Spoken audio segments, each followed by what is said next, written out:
Alhamdulillah, segala puja dan puji hanya milik Allah subhanahu wa ta'ala. Salawat dan juga salam kita hadiahkan kepada Rasul kita Nabi besar Muhammad sallallahu alaihi wa ala alihi wasallam. Pembahasan di malam hari ini kita akan membahas sesuatu yang lagi viral di masyarakat tentang berita pembunuhan. Kemudian muncul ada seorang wanita yang kesurupan dari arwah yang dibunuh. Lagi tren ya. Siapa namanya itu? Arwahnya Mbak Vina atau siapa gitu ya. Saya baca di media itu. Mbak Linda ya, yang kesurupan. Ya. Saya tidak akan membahas kasusnya, itu bukan urusan saya. Itu urusan kepolisian, pengacara dan yang semacamnya. Tapi saya hanya ingin meluruskan akidah saja yang bisa saja sebagian orang-orang awam itu tersesatkan dengan isu-isu seperti ini dan bisa merusak akidah tentang mungkinkah orang yang sudah mati ruhnya bisa ke dunia kemudian masuk ke jasad orang lain akhirnya menjadi kesurupan. Ini poinnya di sini sebenarnya. Mungkin enggak orang kesurupan itu dari arwah yang sudah mati? Kenapa saya ingin angkat masalah ini? Karena tadi ini sudah menyentuh perkara akidah. Karena tidak semua masyarakat kita paham tentang akidah yang sebenarnya. Dikhawatirkan bagi mereka ada yang percaya bahwa ada orang kesurupan dari ruh yang sudah mati. Dan kalau ini sampai diyakini tentu akan berdampak sangat negatif. Kenapa? Karena akan mendustakan Al-Quran dan sunnah Nabi SAW yang sudah kita yakini. Baik, kita akan mengurai pembahasan ini beberapa pembahasan. Yang pertama, bicara soal ruh. Apa itu ruh? Kemudian yang kedua, mungkinkah ruh dari orang yang sudah mati ini, yang sudah meninggal dunia, bisa kembali ke dunia? Dan yang ketiga, mungkinkah kemudian kalau dia bisa ke dunia, dia bisa merasuki orang-orang yang masih hidup sehingga menjadi kesurupan? Dan kalau tidak bisa, lalu makhluk apa yang masuk kepada badan manusia sehingga dia menjadi kesurupan itu? Inilah yang kita akan bahas seputar masalah yang kita akan bentangkan di malam hari ini. Ma'asyiral muslimin wal muslimat rahimani wa rahimakumullah. Di dalam surah Al-Isra ayat 85 Allah Subhanahu wa taala berfirman, wa yas'alunaka 'anir ruh qulir ruhu min amri rabbi wa ma utitum minal ilmi illa qalila. Mereka bertanya-tanya kepadamu wahai Muhammad tentang apa itu ruh.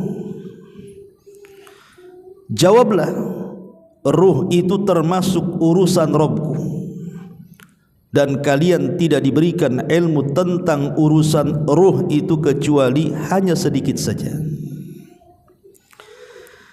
Dari sini kita tahu bahwa ruh itu urusan Allah Subhanahu wa taala. Maknanya ruh itu perkara gaib. Tidak ada yang tahu. Ruh kita sendiri kita tidak tahu seperti apa bentuknya. apalagi ruh orang lain. Ruh yang melengket pada diri kita ini kita tidak tahu, karena ruh itu urusan Allah Subhanahu wa ta'ala. Dan kapan diciptakan ruh ini? Maksudnya ruh-ruh kita semua ini dijelaskan oleh para ulama ketika Adam alaihi salatu wasalam diturunkan dari sorga ke dunia, kemudian dipertemukan dengan Hawa istrinya di sebuah tempat namanya Arafah.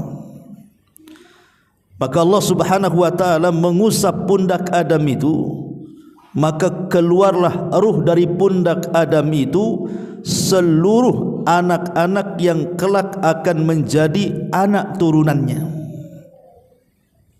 Keluar dari pundak Adam itu ruh-ruh yang begitu banyak jumlahnya itu. Kemudian Allah Subhanahu wa ta'ala letakkan ruh-ruh itu di alam arwah. Lah setelah kemudian ruh-ruh itu diletakkan di alam arwah, maka Allah Subhanahu wa ta'ala mendatangi para ruh itu, kemudian mengadakan perjanjian dengan mereka. Sebagaimana Allah Subhanahu wa ta'ala berfirman, di antara perjanjian itu Allah berfirman, alastu bi rabbikum qalu bala. Bukankah aku Rabb kalian? Maka semua ruh di alam arwah mengatakan, ya, engkau Rabb kami. Jadi kita ini sudah mengadakan perjanjian tauhid dengan Allah Subhanahu wa ta'ala di alam ruh itu. Ma'asyiral muslimin, jamaah sekalian yang dimuliakan Allah Subhanahu wa ta'ala. Kemudian pembahasan yang selanjutnya adalah kita tahu bahwa setiap bayi yang lahir ketika mereka berada di dalam janin ibunya di usia 4 bulan, maka malaikat ditugaskan oleh Allah Subhanahu wa ta'ala untuk membawa ruhnya.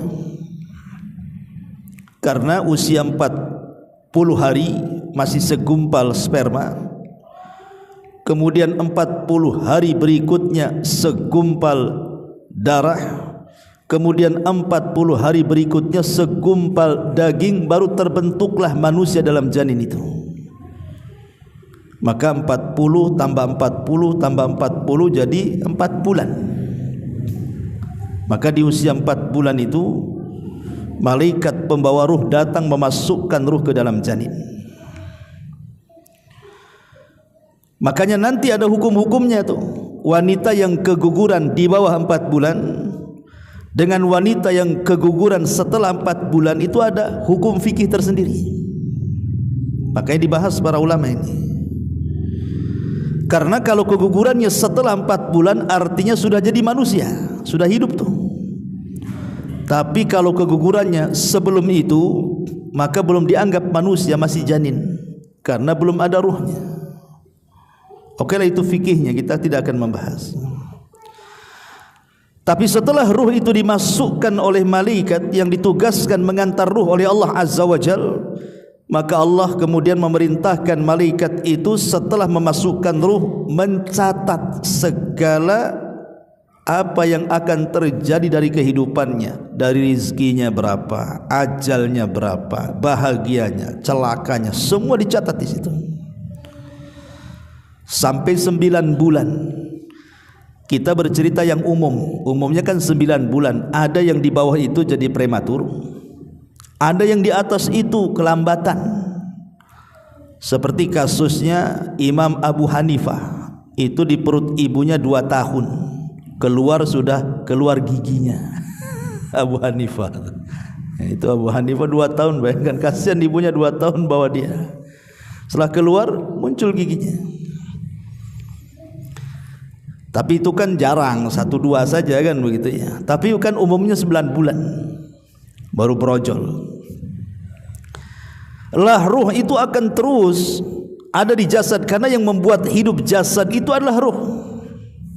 Kalau jasad tidak ada ruh, tidak akan hidup. Lihat orang mati itu, kenapa tidak bergerak lagi? Karena ruhnya sudah nggak ada. Jadi yang membuat kita hidup, bisa bergerak, mata bisa melihat, telinga bisa mendengar, kaki bisa melangkah, tangan bisa bergerak, itu karena ruh yang ada di badan kita. Sejak 4 bulan kita dalam janin ditiupkan malaikat ke dalam jasad kita. Lah ruh ini juga ditentukan keberadaannya dalam tubuh kita ini dengan adanya ajal. Jadi tidak selamanya. Ada waktunya ruh itu akan bersarang di tubuh kita. Kalau sudah memang ditakdirkan oleh Allah Subhanahu wa taala tentang ajalnya, berarti berkaitan dengan ruhnya lepas dari badannya. Makanya ada di usia 30 tahun ruhnya sudah keluar, 40 tahun ruhnya sudah keluar, 50 tahun ruhnya sudah keluar, bahkan baru brojol saja ruhnya sudah keluar. Jadi ruh itu ditentukan dengan takdir bersarangnya dia di badan kita. Karena kematian itu sudah ditentukan Allah Subhanahu wa taala. Lah ketika manusia menjelang ajalnya, maka ruh itu tidak keluar dengan sendirinya, tapi ada yang mencabutnya.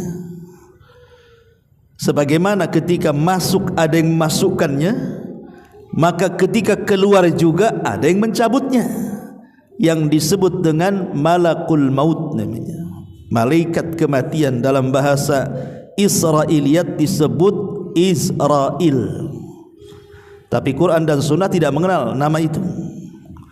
Quran dan Sunnah hanya mengenal dengan sebutan malakul maut, malaikat penjemput kematian. Lah ketika Allah Subhanahu wa taala sudah mentakdirkan si fulan harus mati, idza jaa ajaluhum la yastakhiruna sa'atan wa la yastaqdimun. Apabila datang ajalnya tidak mungkin mundur, tidak mungkin maju. Pas waktunya. Disitulah malakul maut ditemani dengan rusulul maut, rasul-rasul kematian dari kalangan malaikat, datang kepada orang yang sudah ditakdirkan kematiannya itu. Jadi malaikat maut itu tidak bekerja sendirian. Ada awan, ada pembantu-pembantunya yang mendorong ruh dari ujung jemari kaki dan tangan, itu pembantu-pembantunya. Baru setelah ruh di tenggorokan, itulah tugasnya malaikat maut nyabut itu. Makanya kalau nyawa sudah di tenggorokan enggak mungkin selamat. Kalau nyawa sudah di tenggorokan tidak mungkin selamat. Karena sudah jelas malaikat maut mencabut nyawanya. Hatta idza balagatit taraqi wa qila man raq, kata Allah. Ketika ruh itu sudah sampai di tenggorokan, maka siapa yang bisa meruqyah dia, mengobati dia, mengembalikan ruh ke dalam jasadnya? Mustahil, tidak mungkin. Maka dari sini kata Nabi SAW, kalau ruh sudah di tenggorokan, tertutup pintu taubat. Innallaha yaqbalu taubata abdin ma lam yughargir. Allah itu masih menerima taubatnya seorang hamba selama ruh belum sampai di tenggorokan. Kalau ruh sudah sampai di tenggorokan, tidak bisa lepas, pasti mati.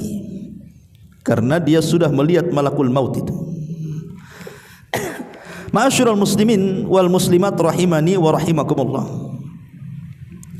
Lah ketika ruh itu sudah mulai dicabut pelan-pelan oleh malakul maut dan rusulul maut. Kalau ruh itu memang ruh yang baik, ruhnya orang-orang yang beriman, maka cara mencabutnya pun dengan cara halus. Nabi SAW mengumpamakan seperti tetesan air yang terakhir keluar dari mulut teko. Jadi kalau kita punya teko tuh, di dalam teko itu tinggal satu tetes air, kemudian kita tuangkan, maka air itu akan berjalan pelan, tidak akan deras. Pelan, pelan, pelan, kemudian baru netes di mulut teko tuh. Seperti itulah Rasul mengumpamakan ruh seorang muslim keluar. Tapi Rasul juga mengumpamakan bagaimana ruhnya orang kafir. ketika keluar itu seperti seseorang menyediakan safud. Safud itu seperti cerulut bengkok, kemudian dipendamkan di bulu kambing wol yang sangat lebat, kemudian disiram bulunya sehingga bulu dan pisau itu lengket, kemudian ditarik dengan paksa. Apa ndak? Brudul tuh bulu-bulu tuh. Seperti itulah kematian orang kafir. Sakit yang luar biasa, merontokkan seluruh tulang dan persendiannya.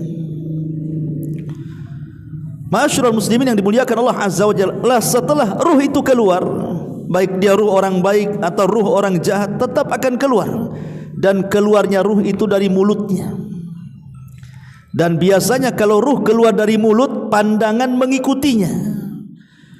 Dan kalau pandangan mengikutinya, kebiasaan orang mati itu, kalau ruhnya sudah tidak ada dalam badannya, biasanya dia melotot. Makanya disunnahkan kita menutup matanya supaya tidak menakutkan orang. Kata Rasul, idza qubidatir ruhu tabi'ahul basar. Kalau ruh itu dicabut, maka pandangan akan mengikutinya. Lah ketika ruh aja semata-mata dicabut malakul maut, tugas malakul maut itu hanya mencabut saja. Habis itu kemudian diambil oleh rusulul maut. Sebagaimana Allah mengatakan tawaffathum rusuluna. Jadi ada rasul-rasul kematian dari kalangan malaikat. Itulah yang menyediakan kain kafan dari sorga kalau dia orang baik, menyediakan kain kafan dari neraka kalau dia orang jahat. Lah kalau dia seorang mukmin, sudah disediakan tuh kain kafan dari sorga dan juga minyak wangi dari sorga, kemudian dibalut, kemudian diangkat ke langit. Sampai di langit pertama, maka diketuklah pintu langit pertama. Kata malaikat penjaga pintu langit, ini siapa? Ini malaikat Fulan ibn Fulan, membawa ruh Fulan ibn Fulan. Maka dibukalah kemudian pintu itu, dan setiap ruh itu naik ke langit, dia mengeluarkan bau yang sangat harum, sehingga seluruh malaikat di langit memuji ruh ini. Ruh siapa ini? Sampai akhirnya berjumpa dengan Allah Subhanahu wa ta'ala setelah melewati langit ketujuh. Kemudian Allah berfirman kepada malaikat yang membawa ruh itu, kembalikan ruh ini ke dalam jasadnya. Maksudnya ke dalam jasad yang ada di kuburan itu. Tetapi catatannya, angkat di tempat yang paling tinggi. Ini kalau ruhnya orang baik. Tapi kalau ruhnya orang jahat, ya memang diangkat ke langit, tapi satu pintu langit pun tidak ada yang dibuka untuk dia. Dan Allah berfirman dari atas dan mengatakan, lemparkan ruhnya ke dalam jasadnya dan pendamkan catatannya fi sijjin, di dasar bumi yang paling dalam. Inilah yang Allah katakan dalam Al-Quran, la tufattahu lahum abwabus sama wa la yadkhulunal jannah hatta yalijal jamalu fi sammil khiyat. Selamanya pintu-pintu langit itu tidak akan dibukakan kepada mereka, dan mereka tidak akan masuk surga sampai ada cerita unta masuk ke liang jarum, kata Rasul, kata Allah Subhanahu wa ta'ala.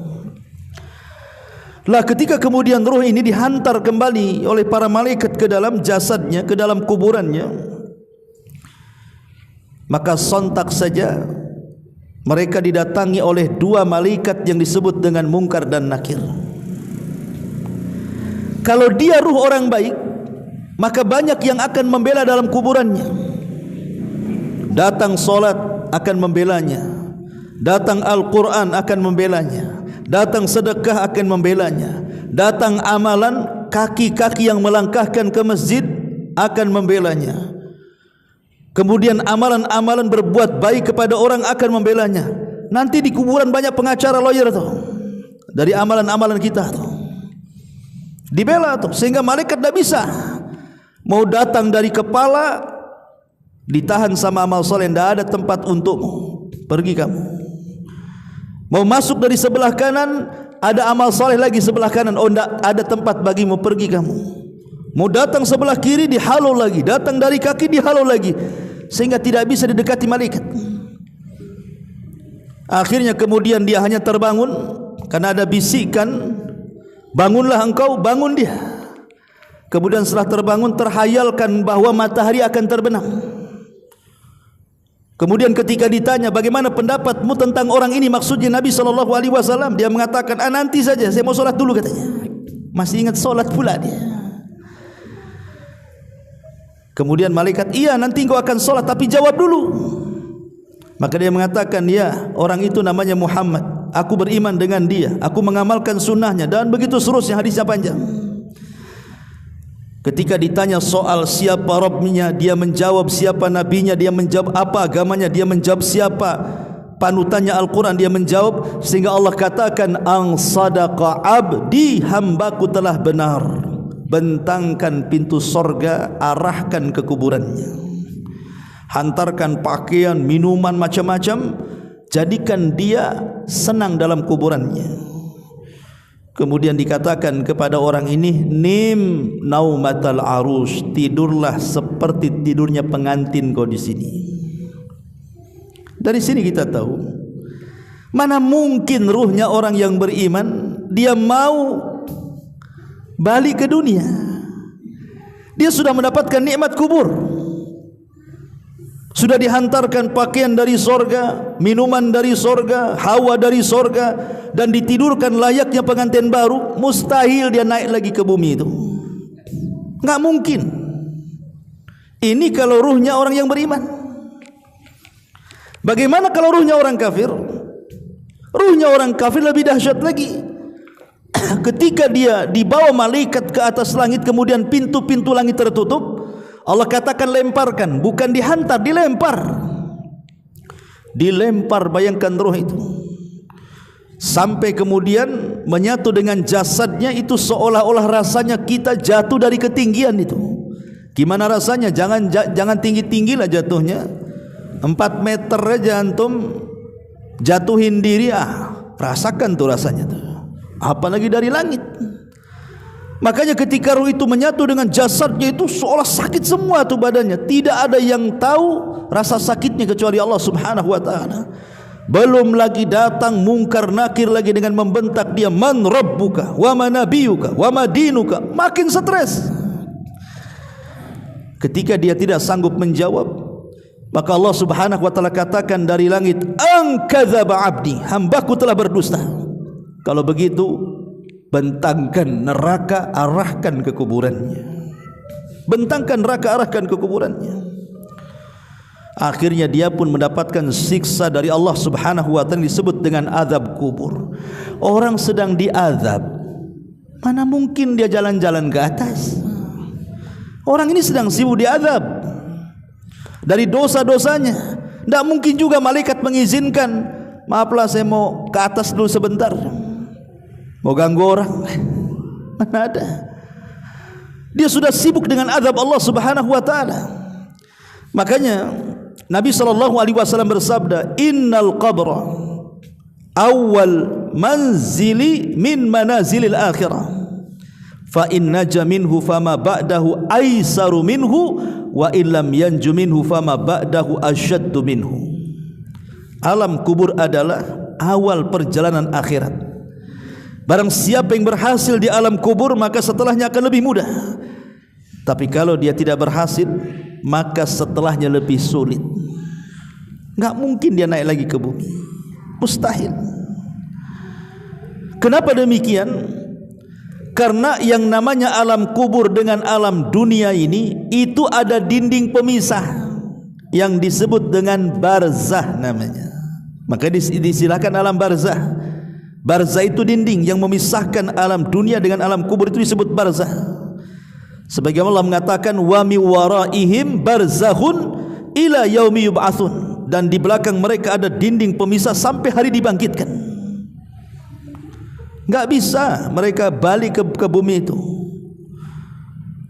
Makanya cita-cita orang yang sudah mati itu digambarkan dalam Al-Quran kan. Apa cita-citanya orang yang sudah meninggal?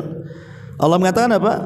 Laula akhartani ila ajalin qarib fa asaddaqa wa akum minas salihin. Ya Rabb, kalau kau hidupkan kami sesaat ke bumi, katanya, saya akan bersedekah dan saya akan menjadi orang soleh. Mungkin? Mustahil. Orang kalau sudah mati tidak mungkin hidup lagi. Sebagai bukti sejarah adalah Jabir bin Abdullah radhiyallahu an itu punya ayahanda namanya Abdullah ibnu Haram radhiyallahu an.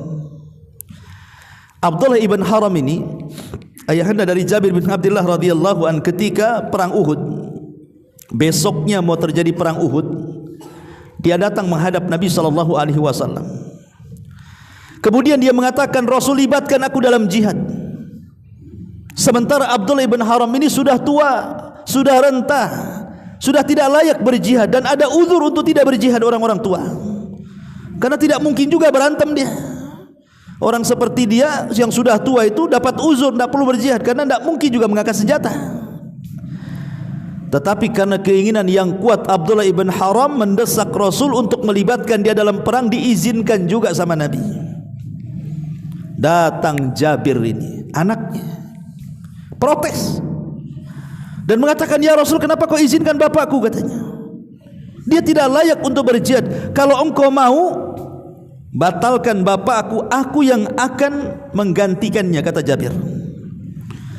Ketika mendengar Jabir mengatakan seperti itu, yang marah bapaknya dan mengatakan, ya Jabir, laulal jannah la afartuka iyak. Hei Jabir, kalau bukan urusan sorga, aku siap digantikan, katanya. Ini urusan sorga, nggak boleh, pulang kamu, katanya.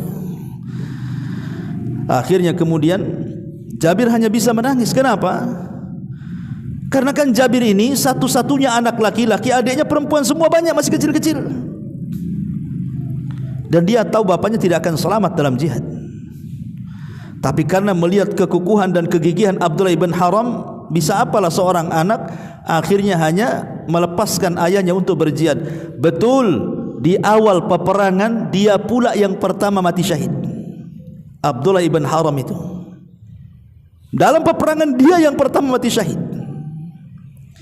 Yang ingin saya ceritakan, dan itu disebutkan dalam beberapa riwayat tentang kisah Abdullah ibn Haram ini. Jadi Abdullah ibn Haram ini setelah meninggal, Allah subhanahu wa ta'ala mengajak dialog dengan ruhnya.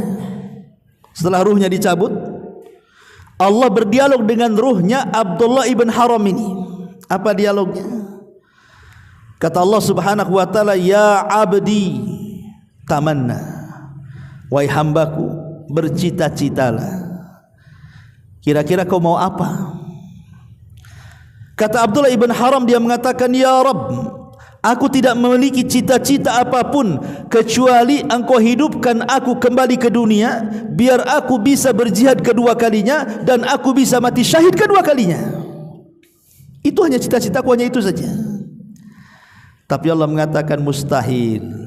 Orang sudah mati tidak mungkin hidup. Ini Allah yang mengatakan seperti itu kepada Abdullah ibn Haram. Kemudian Abdullah ibn Haram mengatakan, kalau begitu ya Rabb, kalau tidak mungkin aku dikembalikan kembali ke dunia, kalau begitu habarkan posisiku di hadapanmu kepada orang-orang yang ada di dunia itu. Maka dari situ turun ayat, wala tahsabanna alladzina qutilu fi sabilillahi amwatan bal ahya inda rabbihim yurzakun.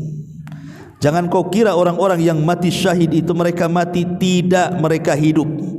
Mereka sedang mendapatkan rizki dari Allah subhanahu wa ta'ala. Dari riwayat ini saja menunjukkan bahwa orang mati itu tidak mungkin balik ke bumi. Orang mati ya sudah mati, enggak ada urusan lagi dengan kehidupan dunia.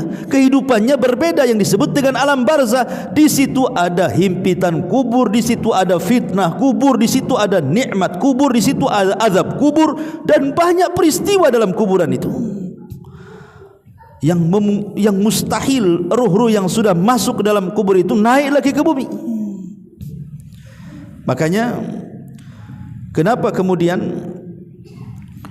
di dalam Al-Quranul Karim sampai Allah mengatakan dalam surah Fatir 22 itu, wa ma anta bimusmi'in man fil kubur, dan kamu sekali-kali tidak sanggup menjadikan orang-orang yang di dalam kubur itu dapat mendengar. Dalam ayat yang lain surah An-Naml 80, innaka la tusmi'ul mauta, sesungguhnya kamu tidak dapat menjadikan orang mati itu bisa mendengar. Artinya kehidupan mereka sudah beda dengan kehidupan kita, dan semua orang pasti akan mengalami kehidupan itu. Dari sini jelas bahwa orang mati tidak mungkin hidup lagi, atau tidak mungkin ruhnya gentayangan lagi ke bumi.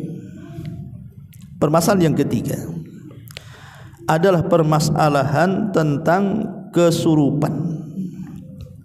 Mungkinkah seseorang itu bisa kesurupan dan yang masuk ke dalam badannya itu ruh yang sudah mati? Dari uraian-uraian yang pertama tadi sudah terbantahkan mustahil. Jangan lagi masuk ke badan orang, ke bumi balik lagi tidak bisa, karena alamnya sudah berbeda. Apalagi kalau seandainya selama hidup di dunia itu mereka orang jahat, tidak pernah sholat, suka mabok, bermaksiat kepada Allah Azza wa Jalla. Ketika masuk kuburan sudah sibuk dengan azab kubur kan? Dia aja sibuk dengan azab kubur, kok bisa pula dia naik ke bumi pula, nyari-nyari mangsa masuk pula di tubuh dia. Mana ceritanya? Ma'asyiral muslimin yang dimuliakan Allah Azza wa Jalla, masalahnya bicara soal kesurupan ini, ikhwan, ada dua kelompok di masyarakat kan. Kelompok yang pertama adalah kelompok yang tidak mempercayai enggak ada kesurupan itu. Boleh jadi mungkin mereka mengatakan ya itu semacam halusinasi atau apa gitu ya. Pokoknya tidak adalah kesurupan jin masuk atau apa yang masuk ke badan itu. Dan kelompok yang kedua percaya, dan itu umumnya orang percaya adanya kesurupan kan. Masalahnya dari orang-orang yang percaya kepada kesurupan itu juga terbelah dua. Ada yang percaya bahwa orang kesurupan itu akibat ruh yang sudah mati. Tapi ada juga kelompok yang lain, bukan, tidak mungkin orang itu kesurupan dari ruh yang sudah mati. Kalaupun dia kesurupan, ya paling setan atau jin yang masuk di dalamnya. Lah ini yang benar yang mana? Ma'asyiral muslimin yang dimuliakan Allah Azza wa Jalla, pertama kita katakan bahwa fenomena kesurupan ini sesuatu yang hakiki dalam akidah Islam ini. Dalam akidah Islam, akidah ahli sunnah wal jamaah, bahwa kesurupan itu sesuatu yang mungkin, bukan mustahil.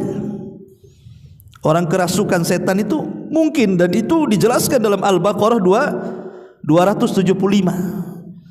Ketika Allah Subhanahu wa taala berbicara tentang para pemakan riba, apa kata Allah?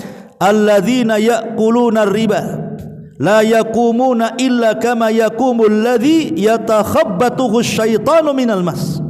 Dzalika bi annahum qalu innamal bai'u mithlu riba. Orang-orang yang memakan riba tidak dapat berdiri melainkan seperti berdirinya orang-orang yang kerasukan setan.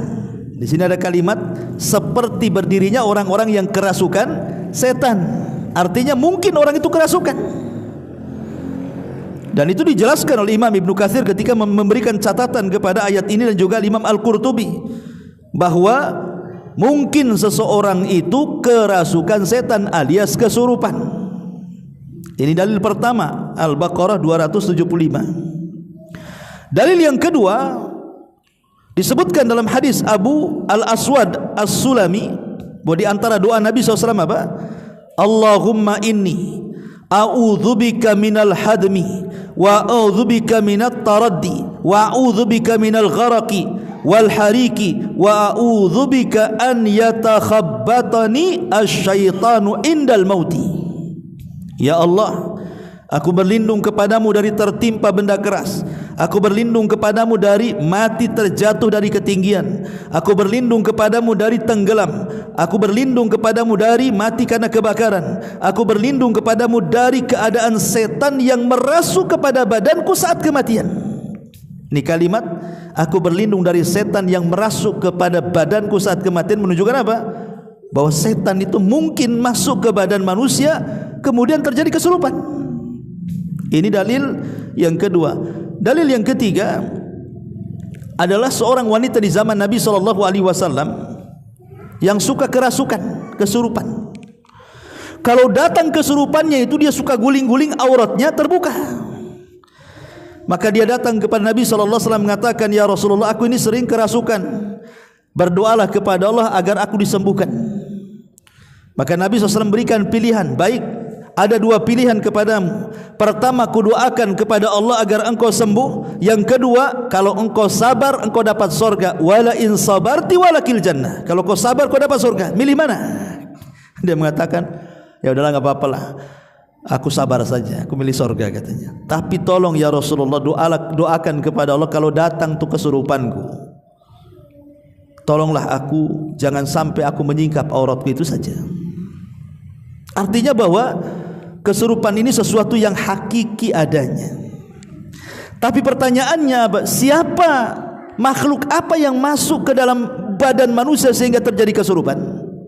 Apakah ruhnya orang yang sudah meninggal mampu masuk ke badan orang sehingga kemudian ada dua ruh di situ kan, ruh dia dan ruhnya orang yang mati?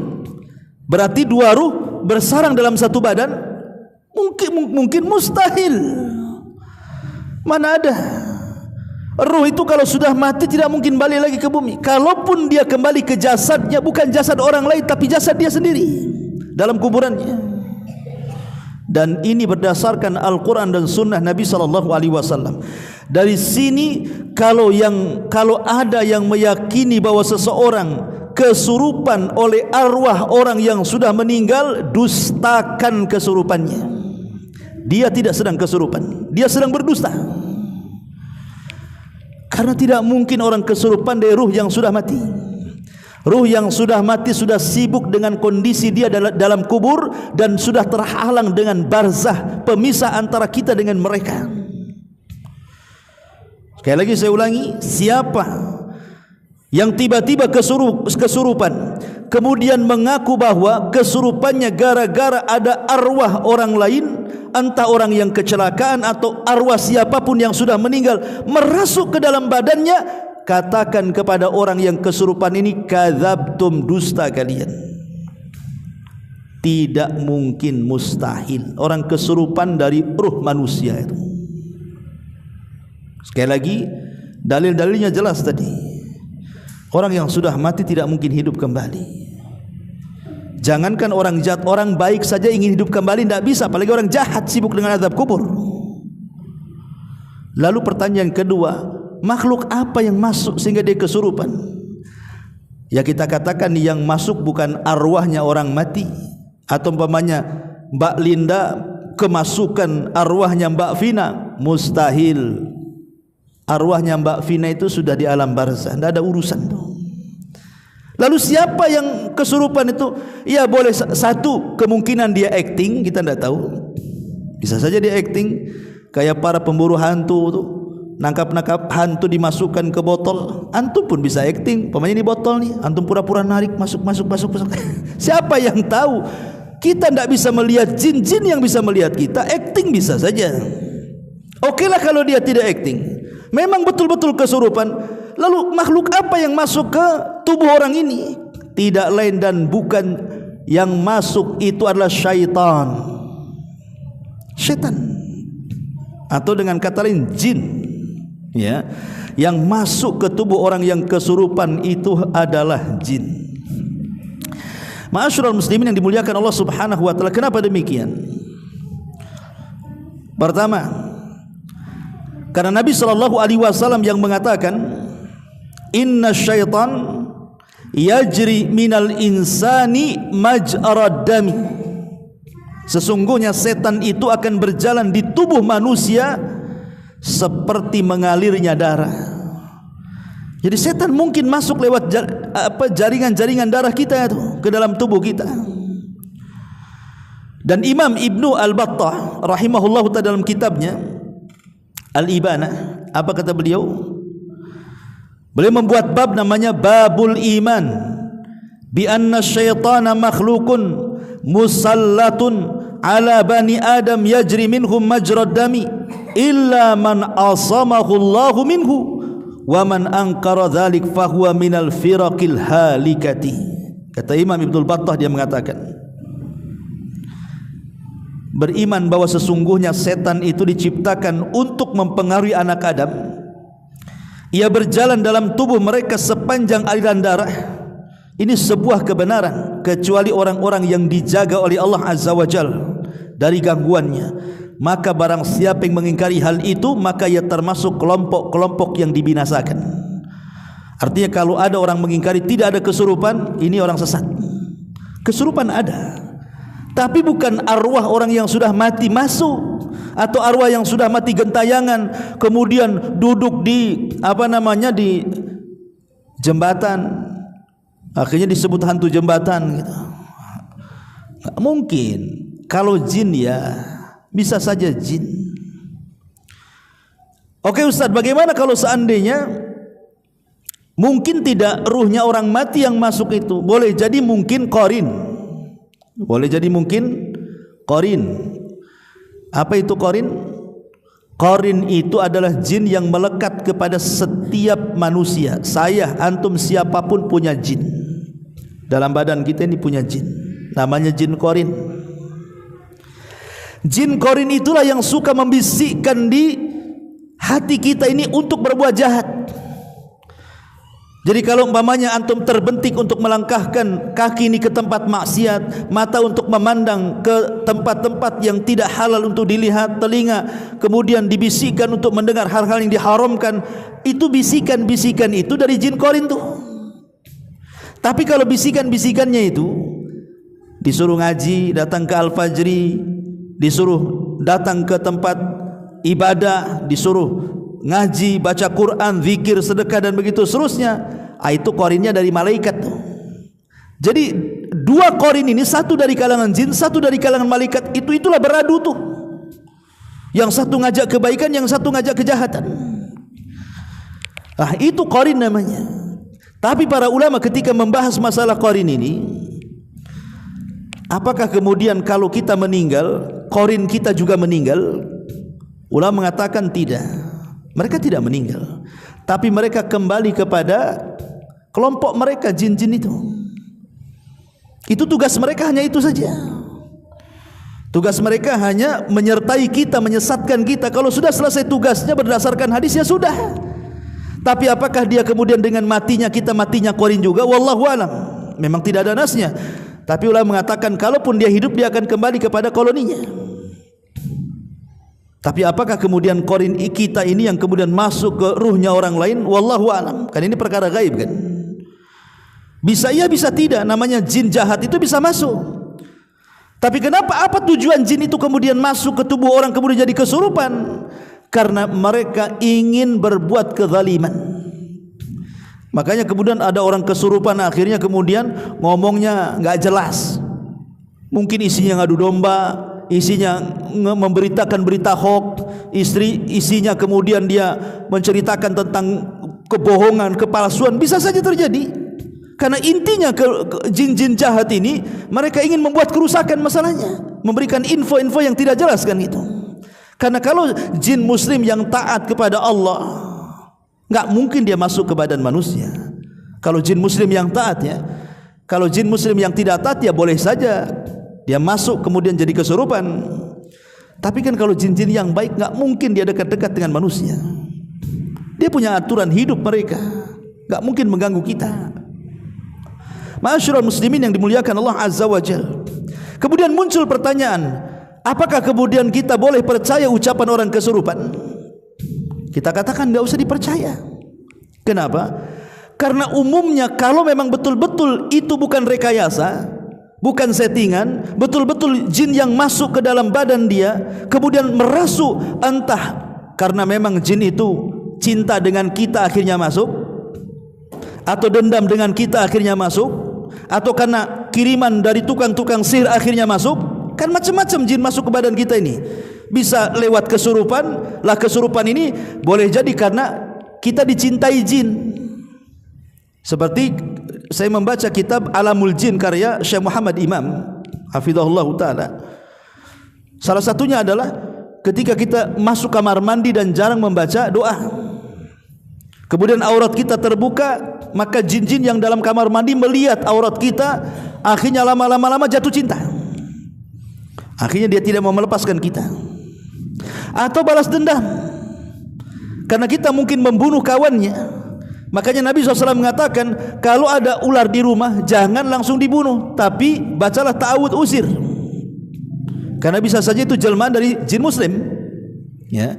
Tapi kalau sudah kemudian baca diusir tidak mau juga, kalaupun harus dibunuh karena membahayakan, maka bacalah ta'awudz kepada Allah Subhanahu wa taala, minta perlindungan. Kalau dibunuh bisa saja temannya balas dendam kan?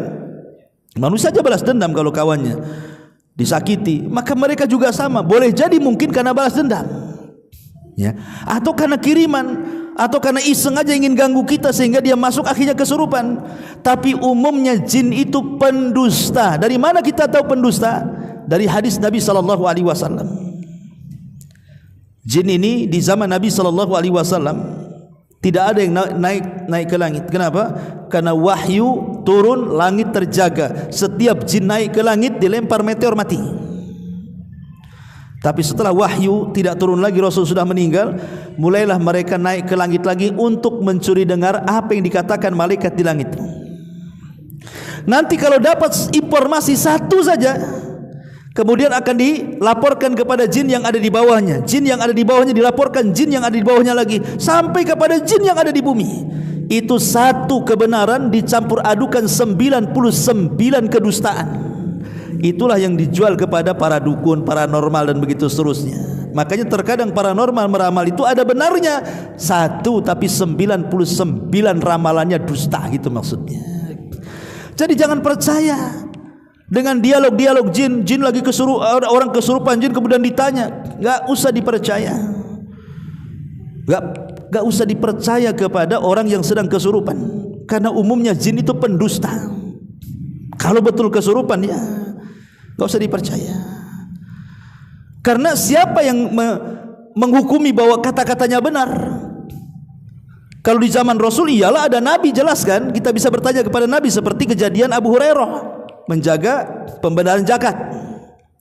Tiba-tiba ada setan, ada jin menjelma manusia, nyuri gandum, ditangkap sama Abu Hurairah. Kemudian orang ini mengatakan, wahai Abu Hurairah, lepaskanlah saya ini orang miskin, keluarga saya butuh makan, sudah gini saja, mau enggak aku ajarkan beberapa kalimat kepadamu, tapi nanti kau lepaskan ya. Kata Abu Hurairah, apa itu? Orang ini mengatakan, kalau engkau menuju pembaringanmu agar tidak didekati setan, bacalah ayat kursi, katanya. Akhirnya sama Abu Hurairah dilepas orang ini. Besoknya berjumpa dengan Nabi kan, apa kata Nabi SAW? Abu Hurairah, pencuri yang kau tangkap semalam itu kamu tahu siapa? Abu Hurairah mengatakan, Allah wa Rasul alam. Maka Rasul mengatakan, dia adalah syaitan sadaqaka wa huwa kadzub. Untuk masalah ini benar, tapi hakikatnya mereka itu pendusta. Kata Rasul merekomendasikan satu saja kan, untuk masalah ini benar, masuknya ketika dia mengajarkan Abu Hurairah ayat kursi dibaca sebelum tidur. Untuk ini benar katanya Nabi, tapi yang lainnya dia dusta katanya. Dari sini kita tahu bahwa kebanyakan ucapan mereka dusta dan sedikit kebenarannya. Itu di zaman Nabi. Kalau di zaman sekarang udahlah, kurang lebih dengan kita juga tuh, setan tuh. Tukang dusta, tukang gibah, tukang apa kan gitu. Ngapain percaya kepada orang kesurupan? Orang kesurupan itu orang sakit diruqyah, bukan diajak dialog. Orang kesurupan diajak dialog. Kenalan pula dengan jinnya. Orang itu sedang sakit, diruqyah, minta supaya jinnya keluar. Ukhruj ya adu Allah, musuh Allah keluar, jangan ganggu orang ini. Jadi orang-orang yang kesurupan itu diruqyah supaya dia sehat sembuh, kasihan dia, bukan diajak dialog. Makanya tidak bisa orang kesurupan itu dijadikan dalil. Dulu ada salah satu ulama Mesir lah kononnya, itu melakukan dialog dengan jin. Kemudian hasil dialognya itu dibukukan. Tetapi para ulama membantah buku itu. Kenapa alasannya? Karena dia terlalu percaya dengan ucapan jin. Salah satunya adalah ketika dia mengatakan apa? Bahwa Dajjal itu akan keluar dari segitiga Bermuda. Dibantah para ulama. Tidak ada hadis yang mengatakan Dajjal keluar dari situ. Dajjal itu keluar dari Khurasan, tempat yang sekarang penuh dengan orang-orang Syiah di Iran, dan akan mati di Babil Lud, tempat yang mayoritas orang-orang Yahudi yang sekarang disebut Israel tuh. Itu riwayat-riwayatnya tidak ada dari segitiga Bermuda. Ya, itulah gara-gara kemudian terlampau yakin dengan dialog jin, akhirnya jin kemudian memberikan berita-berita dusta ditelan dia. Tidak bisa. Dulu saya masih di pesantren itu, guru saya pernah meruqyah orang yang kesurupan. Ketika itu guru saya mengatakan, karena dia sudah mengajak dialog kan itu, dia hanya nanya di mana bukulnya kau taruh. Di mana bukulnya kau taruh katanya. Oh di atas lemari. Cari di lemari, tak ada. Oh dusta kamu nih. Nah sekarang di mana katanya? Oh ada di atap. Cari di atap, tak ada. Oh di kebun. Nah itu kan dusta, dia sengaja. Ya. Jadi makanya kemudian kalau kita sedang meruqyah saja, para ulama melarang banyak melakukan dialog itu. Nggak boleh. Cukup katakan ukhruj ya aduallah, keluar wahai musuh Allah. Mengatakan kalau kau tak keluar, ku bakar kamu, ku bunuh saja, ku bunuh kamu. Itu aja nggak boleh. Kan ada peruqyah itu kadang-kadang main-main ancam gitu tuh. Kalau kau keluar, ku bakar kamu dengan ayat-ayat Al-Quran katanya. Nanti kalau sudah ada reaksi, oh lihat kau terbakar ya katanya. Nengok jin saja tak tahu, dia bilang terbakar pula coba. Maka ulama mengatakan cukup keluar. Dari sini kita tahu bahwa ya kita percaya adanya kesurupan. Tapi kalau yang masuk ke dalam tubuh orang kesurupan itu ruhnya orang yang sudah meninggal, dustakan ini, mendustakan Quran Sunnah kalau antum percaya. Gak mungkin, mustahil. Berarti yang memungkinkan itu adalah syaitan atau jin yang masuk ke tubuh manusia hendak mengganggu. Dan kalaupun dia memberikan informasi, itu tidak ada benar, semua dusta. Semua dusta, karena keinginan mereka itu kan mengadu domba. Ya. Maka jangan kemudian dipercaya orang kesurupan itu. Boleh mungkin adalah beberapa hal yang benar, tapi kebanyakan dustanya. Seperti hadis tadi yang mengatakan bahwa satu kalimat kebenaran dicampur adukan 99 kedustaan. Itu yang harus dipahami dari mulut orang-orang yang sedang kesurupan itu. Wallahu a'lam bishawab. Mungkin ini saja yang bisa saya sampaikan, mudah-mudahan ada manfaatnya. Subhanaka wa bihamdika asyhadu an la ilaha illa anta astaghfiruka wa atubu ilaik. Allahu taala alam. Assalamualaikum warahmatullahi wabarakatuh.